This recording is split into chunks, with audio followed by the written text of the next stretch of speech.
எல்லாருக்கும் வணக்கங்க. என்னோட சேனலை சப்ஸ்கிரைப் பண்ணியிருக்கிற எல்லாத்துக்கும் ரொம்ப நன்றிங்க. திருக்கார்த்திகை தீபம் வரப்போகுது. அதுக்காக விளக்கு எப்படி ஏற்றலான்னு ஒரு சின்ன டிப்ஸ் சொல்கிறேன், பார்க்கலாம் வாங்க. புது விளக்குகளை இந்த மாதிரி தண்ணியில் போட்டு ஒரு 10 நிமிஷம் ஊற வச்சுருங்க. அதுக்கப்புறம் ஒவ்வொன்றா எடுத்து அதை நல்லா வெயிலில் வச்சு நல்லா தொடச்சி எடுத்துக்கோங்க.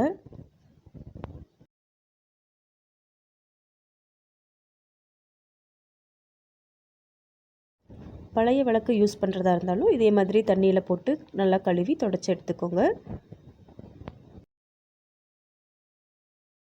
ஈரம் இல்லாமல் தொடச்சி எடுத்துட்டு விளக்கோட அடிப்பக்கத்தில் நம்ம யூஸ் பண்ணுற நெயில் பாலிஷை அடித்து விடுங்க. அப்படியே ஒரு ஸ்ட்ரோக் அடித்தா போதுங்க. இதனால் ஆயில் லீக் ஆகாது. இது நல்லாவே ஒர்க் அவுட் ஆகுதுங்க. கண்டிப்பாக இந்த மாதிரி ட்ரை பண்ணி பாருங்கள்.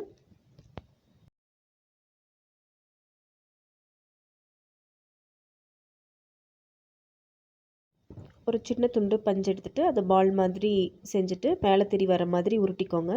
இந்த மாதிரி வச்சு போடுறப்போ விளக்கு அணையாமல் நல்லா எரியுங்க.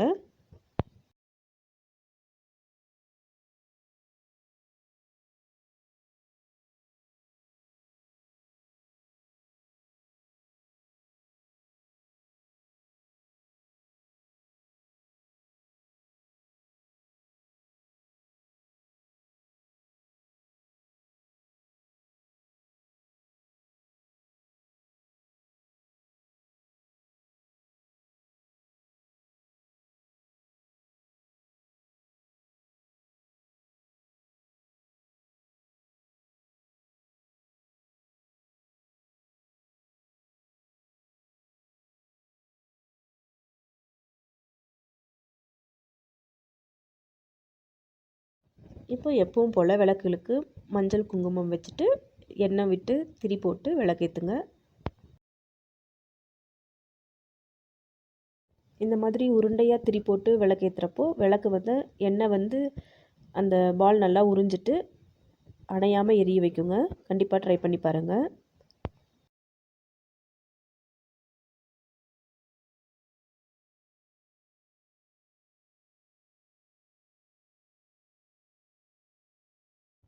டிசம்பர் 13 திருக்கார்த்திகை தீபம் வருதுங்க. எல்லாத்துக்கும் அட்வான்ஸ் திருக்கார்த்திகை தீப நல்வாழ்த்துக்கள். என்னோட சேனலை சப்ஸ்கிரைப் பண்ணி சப்போர்ட் பண்ணுங்கள். தேங்க்யூங்க.